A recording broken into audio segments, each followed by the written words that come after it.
We have a sweet treat for you today. I'm here in Old Newcastle at Desserts by Dana, where I'm sitting down with America's next great baker, Dana Herbert. Hi, Dana. Thank you for having me. Congratulations. I am so happy that you won. Has it sunk in yet that you won Cake Boss? It's almost like you're floating, kind of like, I won? I did? Oh yeah, I did win. And a lot's changed since you've won, yeah? A lot has changed. You know, God's been opening up a lot of doors for us. We're looking at possible storefronts, and, you know, we've been in a lot of press and magazines, and we get a lot of autographs from kids. That's the sweetest part. They're so nice. You know, we were talking about when you win Cake Boss, you get $50,000 and an opportunity to work under Buddy. Right. So right. Because you won Cake Boss, you have the option to work under Buddy in Hoboken. So are you going to leave Delaware? Or are you going to Hoboken? We say everybody wants to know, like, what's he doing? I am working for Buddy part-time. I have a baby coming like any day now, and I have the business here. And, you know, I've talked with Buddy, and he understands that. So part-time, I'll be going up there and working with him, possibly on weekends and so forth. And what's that like? Oh, it's really cool. Like, they're making these huge cakes. You know, it's like taking up the whole table, like really cool stuff. Let's talk about how you got started in baking. How I got started in baking. I want to say part of it was, you know, due to grandma hanging at the edge of her counter, and I would just watch. I wasn't really doing much of the baking. It wasn't until high school I started making a little stuff when you have the food ec classes, and I would make all this stuff, and my mom would be like, hey, you know, you got to eat all this stuff. There's like baked stuff everywhere. And I went on to college, got my degree in hotel restaurant management, and decided, you know, I want to go to culinary school, kind of fuse the two together. And I did that, and I got to my last year and said, hey, I want to do pastry more than culinary, so I stayed for a pastry degree also. But it's good that you know both, because you do have a day job. I do. I work for the Delaware River and Bay Authority as their chef in Newcastle. So it is good to do both. I think it really helped me during the competition as well. You have a day job. We're surrounded by some of your creations. You went on Cake Boss and won. Mm-hmm. How many hours of sleep do you get per night? Per night, maybe 5. Maybe 5? Maybe 5. How do you do it? I don't know. I think I'm just used to it. I've been doing it for a while. Mm-hmm. So I think my body just got used to running on short doses of sleep. The storefront you're talking about opening, where are you looking? You know, we're kind of looking in the, probably in the Bear area. That's kind of where I live and where I'm from, but somewhere high traffic and so forth. Let's talk about what's coming up next for you. We're hearing rumors that you might get your own reality show. What's the deal there? I can't really say yet. There's a few different options that are starting to present themselves. A show may be in the works, but it's still on the table. We're not sure yet. Would it be with TLC? I don't know. Okay. We'll have to wait and see. Let's go to the cakes now. I want to talk about how you go about creating some of these custom cakes, which is something you're known for. Right. You know, they come from all sorts of inspiration, whether it's like animal prints, whether it's coming from an invitation, certain, what's it called, papers, almost anything, lace fabrics. Mm-hmm. Is any job too hard or too big? Not necessarily, you know, I kind of like the challenge, you know. I may grumble when something comes in like, look at this crazy cake.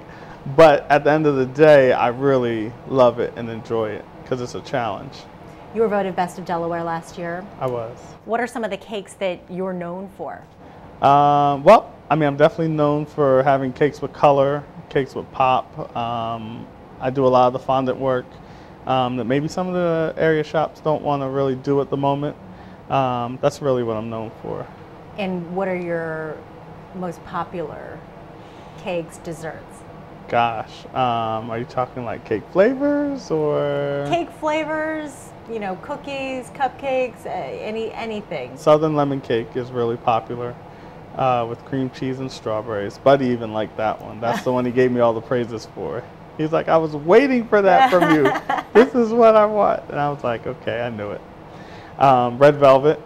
We have some twists on red velvet where we'll do it with bacon as well. That's really good. So that's a sweet savory combo. Yeah, yeah.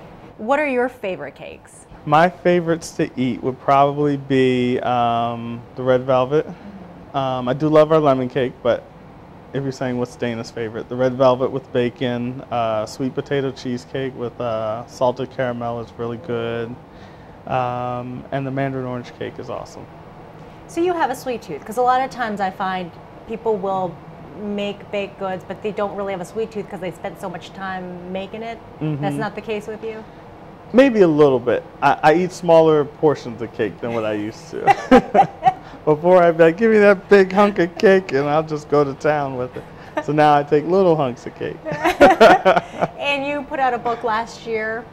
I did, the Sweet and Savory Union, and it really depicts me and my style. I like combining the sweet and savory, and I guess that's my culinary and pastry sides kind of coming together. Well, we were talking earlier too, there's kind of that rivalry between pastry and culinary. Who do you think has a harder job? Can you say, or are you going to not to put me on the spot, right? I would say, honestly, the pastry. And I say that because it's more of a exact science. There's not a lot of margin for error. Sometimes with cooking, you can kind of wing it a little bit and still come out with a great product.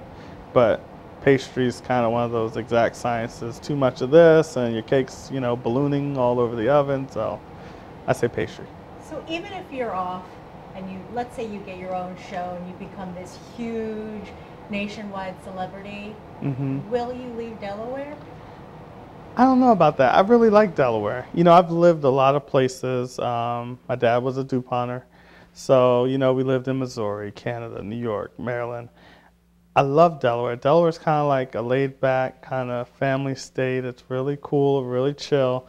But you can get to any of the great cities, 45 minutes to an hour. You have Philadelphia, Baltimore, D.C., New York. So you're really right there in the middle of everything. One more question. We were talking about how you don't really sleep a whole lot. You're between your day job and the baking that you do in your off time. How many hours a week are you working? Probably about 100. I believe it's for a birthday. I'm used to it now.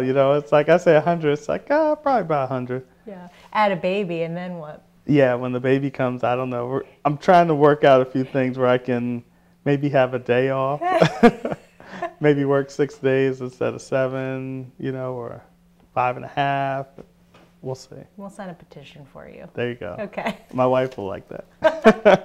All right. Well, thank you very much, Dana. We appreciate you sitting down and taking the time to talk to us. Also, Dana got $50,000 in prize money for winning Cake Boss. He says that he's going to use some of that for the new storefront, which is opening soon, and also some of it will go into savings for your new baby girl, Siani Rose. Yay. You're not going to get a whole lot more sleep with her around. I know. There's a new boss, right? Yes. All right. Well, thank you so much and congratulations. Thank you for having me.